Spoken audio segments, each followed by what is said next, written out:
We watching George Forman.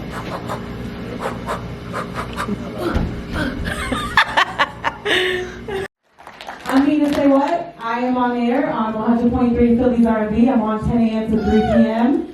Thank you. I'm very excited because this is an amazing story. This is a story of the second comeback. We're going to learn so much about George Forman, how he was the heavyweight champion and then took a hiatus and then came back and reclaimed his title after nearly a decade. We're going to learn a lot about his spiritual connection to God and what happened during that off time. After the movie, we have something really special planned. Khris Davis is going to be here. He actually plays George Forman. So the actor will be here. From what I read about this movie, he did an incredible transformation. You'll see it in the movie. He has to cover George Forman when he's young, and then George Forman when he's older. So imagine the weight shift that he has to go from being a young boxer to an older boxer. And he did that all on his own. I don't know how you put on 100 pounds. We will talk to him about it. But Khris Davis will be here, the man playing George Forman, after the film.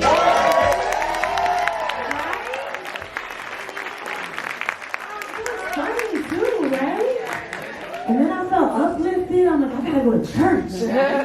So I'm Mina Saywhat once again from 100.3 Phillies R&B. I'm on middays 10 a.m. to 3 p.m. I am very honored.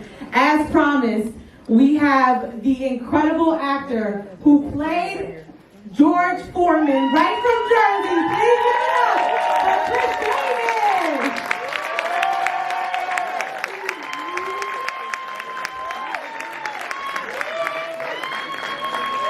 Look, you're getting standing ovation out here. How do you feel? This is like your first interaction with an audience, right, Khris? Yeah, it's interesting because we worked on this film for so long. I started working on this film in 2020. Wow. Yeah, so I got the audition at the beginning of the pandemic. Yeah. So it's taken a lot of work and a lot of effort to get this film off the ground. So I was a little nervous coming in here because, you know, you work so hard and you create this baby with so many people and you just hope that people receive it. You know, you put it all on the line, and we did that in this film. So Did you have to time out because of the pandemic? Sorry? Did you have to time out, like, shooting? Well, we were going to shoot at the end of 2020, but obviously it's the pandemic. Right. So it pushed us 3 months back. Okay. And we were going to do it in February 21, but it's the pandemic. So it pushed us 3 months back. And I started boxing training in July of 21. Okay. And we were going to film in the fall of 21. But a hurricane had happened in New Orleans that set us 3 months back. Wow. Yeah, no, I was happy about that. It gave you some time. It gave me some time to get ready. Yeah, so it took a while. So you've been in a couple of other incredible movies, Space Jam, Clap It Up.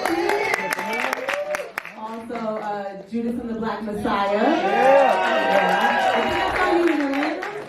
In Atlanta, Clap It Up. So tell us some more about you and your acting background. Like, how did you get here? That is a long story. I don't know how to describe it. I don't know how to put it into words, because when you're doing something like art, like acting specifically, lots of times if you don't have a lot of help, it can seem like it's an impossibility. And you're really just riding on a dream. And you just hope that you have the discernment to make the right choices with your jobs, to tell the right stories. But I think that for me, over the course of my life and my career, I've had the opportunity to meet and work with smart people in the business. I went to Cheney University. Wait, but he graduated cum laude, though. Yeah. Okay.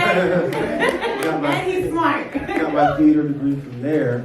After that, I ended up linking up with a group of people in Philly, a guy named Alex Burns.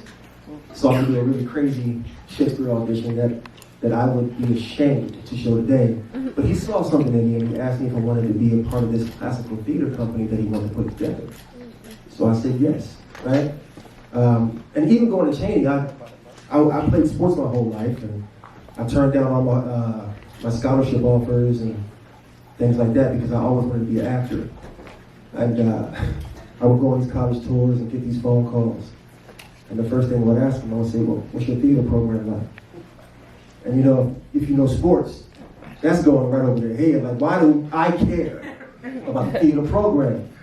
But nobody answered my question, so I turned everybody down. I wouldn't answer the phone calls. Because I felt like if I'm going to play sports for this university, then I'm giving up a dream. I didn't think that I was going to act again. I just wanted to say goodbye. So at least give me that. So I just said no. So I didn't think that I was going to go to university at all. But me going to Cheney, there was a friend of mine who handed me this packet. I had never heard of this school before. And she had circled theater and I said, you should go. So I went. I went actually to Camden County Community College, got some credits up, and went to Cheney for theater. I didn't know how to do it, right? So graduated from Cheney, linked up with Alex Burns, and all of these moments were teaching me what I needed to keep fighting and thriving in the business. It was hard. It was devastating at times. There were times where I wanted to quit, but for me, I learned during that process that acting wasn't just about recognition as much as it was about a spiritual experience for me. So I learned that that's how I, in a sense, get closer to God in a way. You know, sometimes you're performing and you just hit flow and you don't know what you did.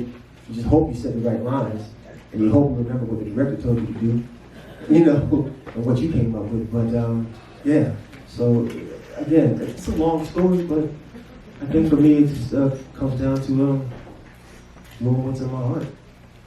I think that's a great segue into the faith part of the movie. So this is obviously a sports movie, but I think it's different because it highlights his faith. I mean, even from the beginning, how the beginning scene, the mom is praying over the food, and then even highlighting Muhammad Ali praying before a fight.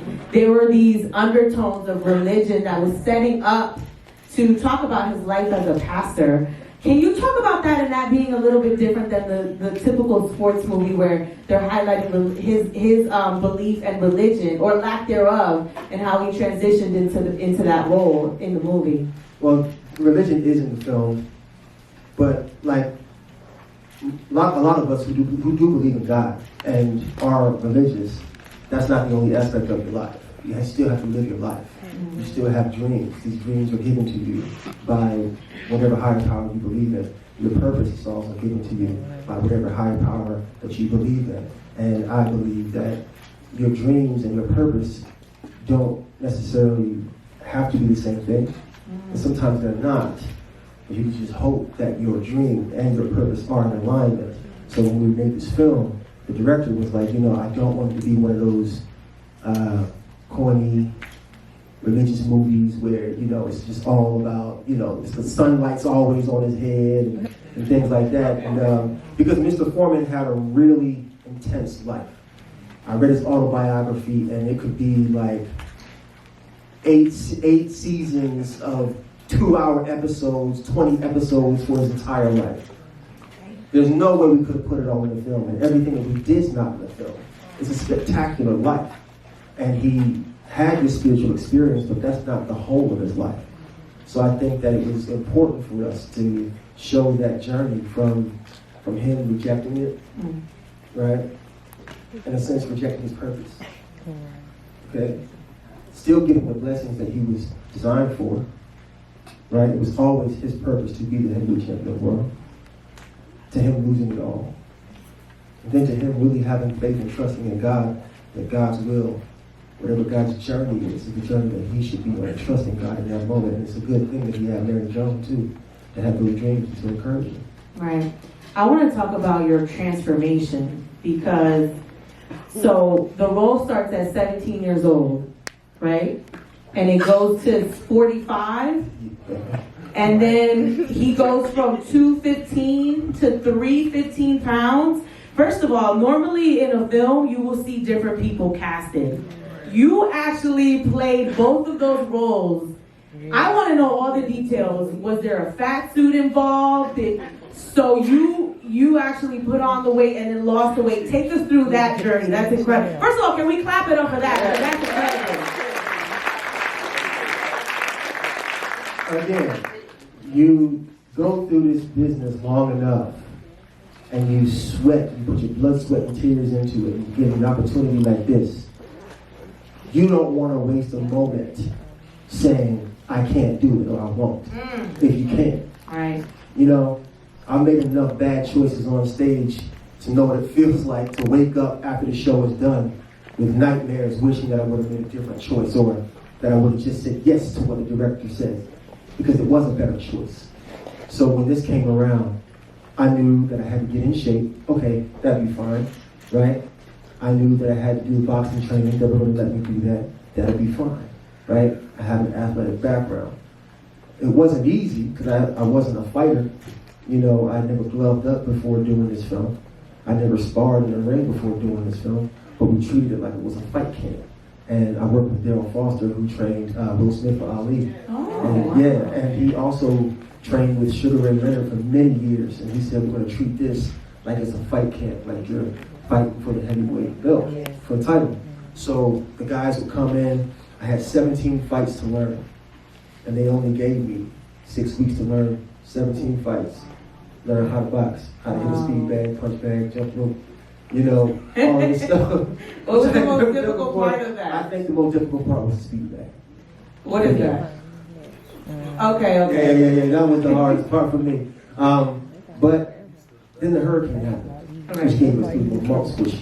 That's why you were thankful. That's why I was thankful for it. Because I'll never forget, I was standing in the gym after one day. We had sparred all day. I had gone over fights all day, and I'm looking around the gym. I said, yo, man, they might have the wrong guy for this. I don't know how people do this. So then the hurricane happened just a few days later. Yeah, I can't make it up. Sent us 3 months back. So I ended up training for 3 more months, learning all the fights, getting a chance to spar with heavyweights like Cedric Boswell, Carlos Takam, you know, things like that. And Daryl Foster got me into top shape. So during the first half of the film, I would have to, like I told you before, cut weight for some weeks, gain weight for some weeks, because we shot out of sequence. So when it was heavyweight championship fight time, I had to be around 240, 242. So when I was doing 17, there was some days where we would shoot me as a younger man, and I had to be 225 just to shrink myself a little.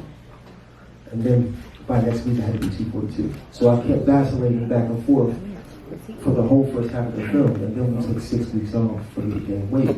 Now, the first eating McDonald's. No, I wasn't. So I wanted to do it all clean. So I'm a vegetarian. I'm a pescatarian. Oh.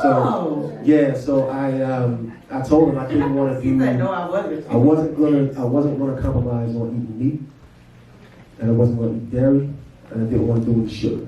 Wow. I wanted to do it all clean because they were asking me to gain a lot of weight, and I wanted the weight to come back off. You know. So the first week, I had gotten a nutritionist, and he gave me a plan. That it was 4,000 calories for days where I wasn't working. I was just sitting around.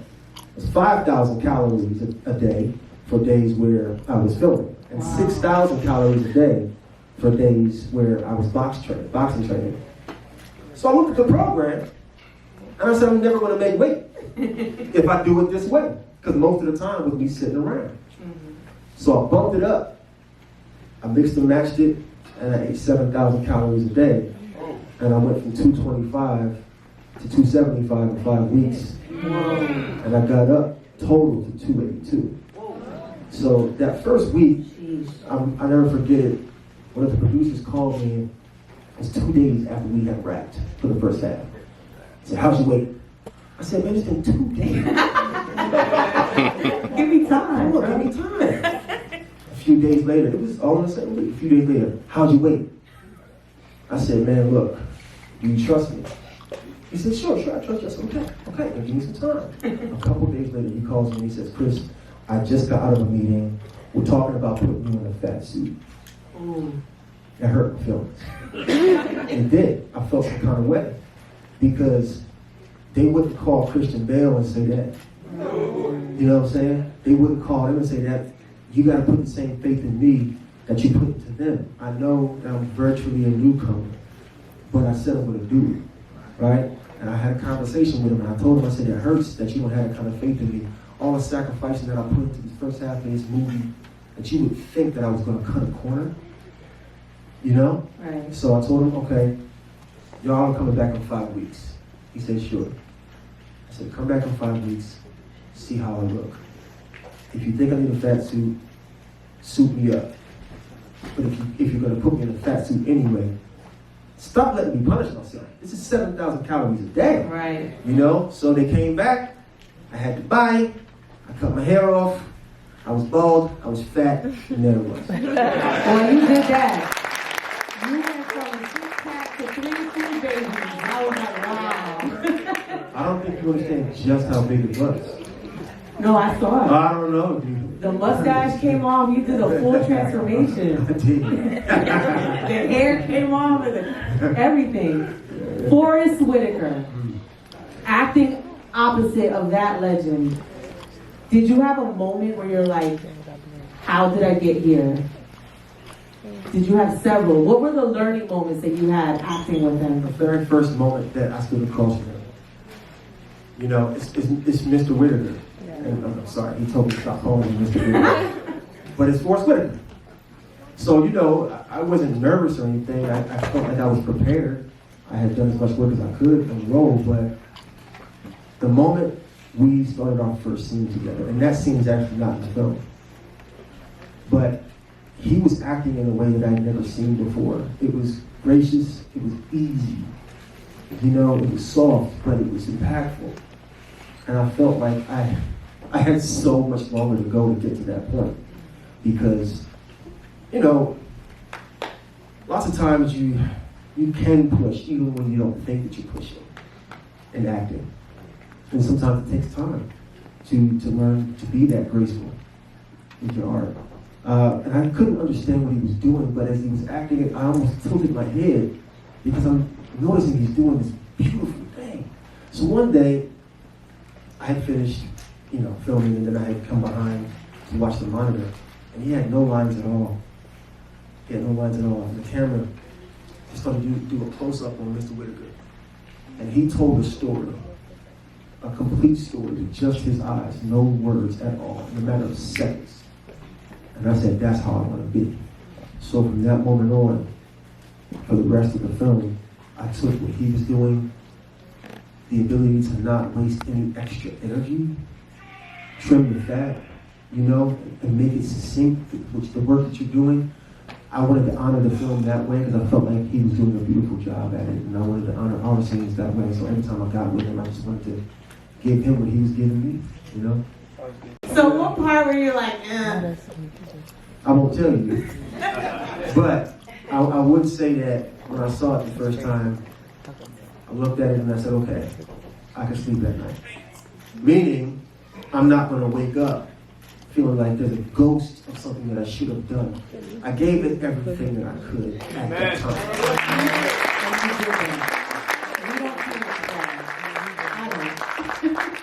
Do you guys have any questions? I don't want to hog all the questions. I just got something to say. It was very encouraging coming here today.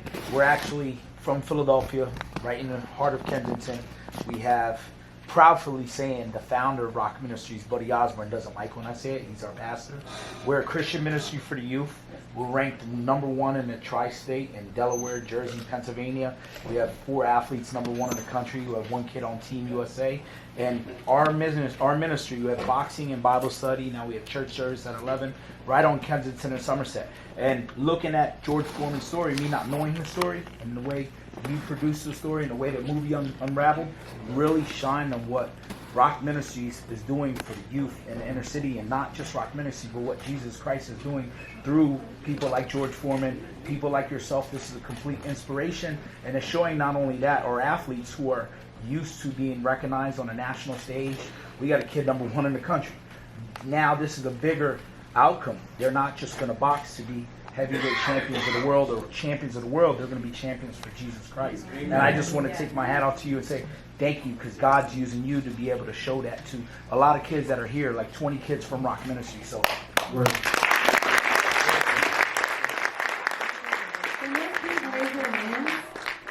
all the boxers and kids, Yeah. raise your hands, kids. Stand up, guys. Stand up. We have boxers here. Stand up. Thank you. This is why we do this, right? So you can be inspired. You guys have a question? Anybody have a question? Do you need me to come over, or can you project? How you doing, Chris? How you doing, Mr. All right. What was the most surprising thing that you found out about George Foreman while preparing for the film? The most surprising thing that I found out about him was that he was a pastor. I had no idea. I just knew that he was a fighter. So in the ring, there's in the ring, then there's outside of the ring. And that's how I had to compartmentalize it at first. So outside of the ring, I would say what surprised me was that he was a pastor. I'd never known that, and I think a lot of people didn't know that about his history. He just disappeared. I mean, in real life, he just kind of fell off the face of the earth and was down in Houston with 50 people in his church preaching the word of God. Nobody could find him until he was ready to come back, you know. And I think the most interesting thing that surprised me about Mr. Foreman inside the ring was how intellectual of a fighter he was. I think that people downplay Mr. Foreman because he lost to Muhammad Ali. And it was easy to kind of sidestep him in that way. When you watch Mr. Foreman's fights, when you see how he performs in the ring, I would say that if he had gotten over that Ali hurdle and he would have fought his fight, no one would argue that he was one of the best fighters, if not the best fighter of his era. Heavyweight, period. He was sharp. He was smart in the ring. His defensive tactics may have looked like zombie work, but they were stop blocks. You know, he was parrying. He was doing a lot of Matador and Bull stuff. So yeah, those are the two things that surprised me the most about Mr. Foreman. And I think one thing that I wanted to bring out that people did not get a chance to see was Mr. Foreman's big heart. I wanted that to always be there, because that also was something that could have been sidestepped because of his persona as the heavy-hitting monster in the ring. When you watch all these interviews, I remember when they brought it to me, they kept saying rage, rage, rage, anger, anger, anger. And it didn't feel right, because I don't believe that rage and anger are just that surface. They're guided by something. If I'm angry, then it must be disappointment. It must be fear, confusion, something.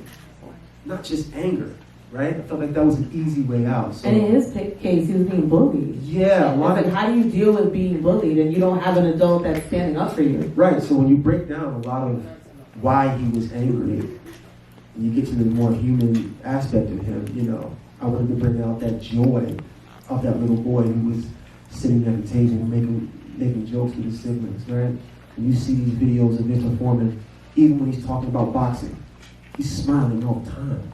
I'm like, how are people missing that? This dude's got so much love in his heart.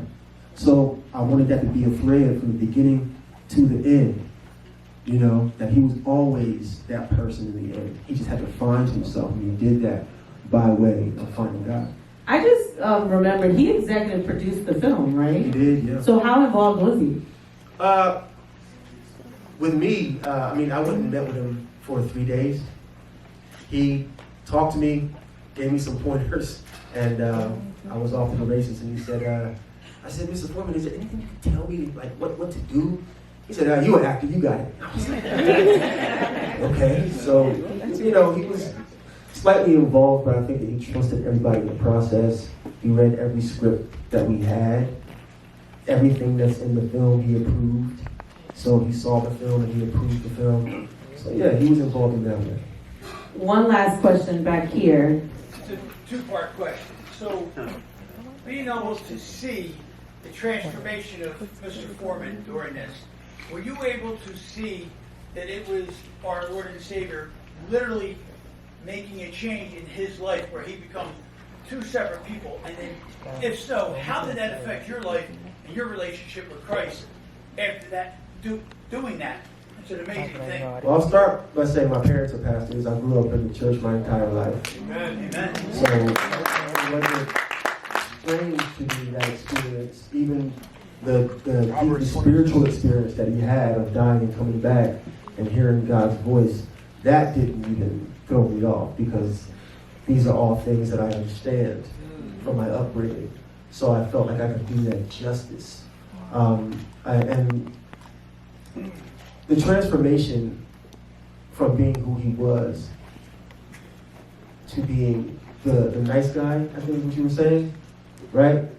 I watched him fight when I was 8 years old, Right. and I watched him fight when I was in my 30s. Uh-huh. What's the difference? Right. There was a huge difference. But I think that the difference is that he, because he found God, it gave him permission to be who he always was. Nobody could tell him who to be anymore. Doc Gomez couldn't tell him who to be anymore. Archie Moore couldn't tell him who to be anymore. Now he gave himself permission to free himself to just be who he wanted to be. Right? And because he did that, now he became a $200 and some odd million for George Forman. Yeah. He would have never gotten that just being a fighter, Yes. being something that wasn't true to himself. So I think that was who he always was. I just think that it gave him permission to be it. I was gonna wrap up with questions, but I see you with your hand up. Last question. Yeah, this question isn't as serious as theirs, but like, who's your favorite heavyweight of all time? Lennox Lewis. All the boxers are like, oh. Lennox Lewis.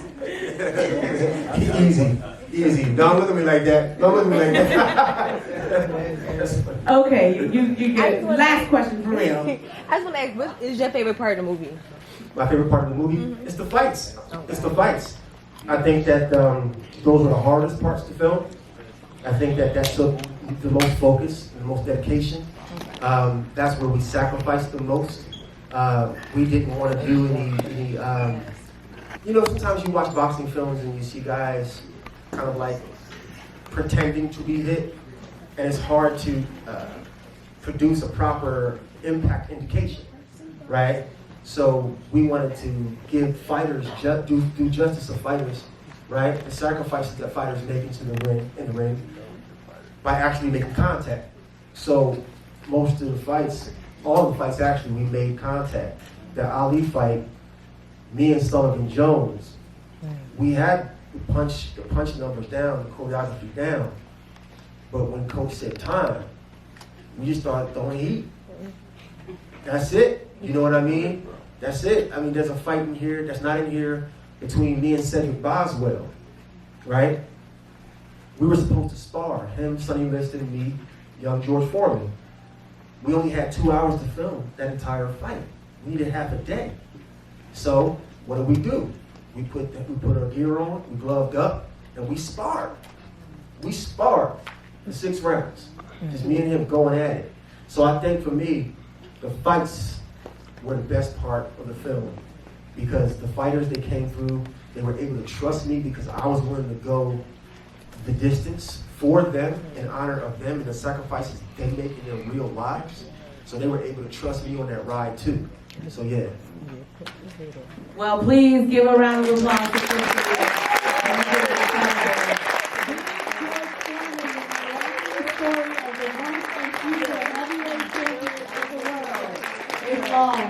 Comes out April 28th. Once again, I'm Mina Saywhat. Thank you so much. Can the boxers still come up and get a picture with us?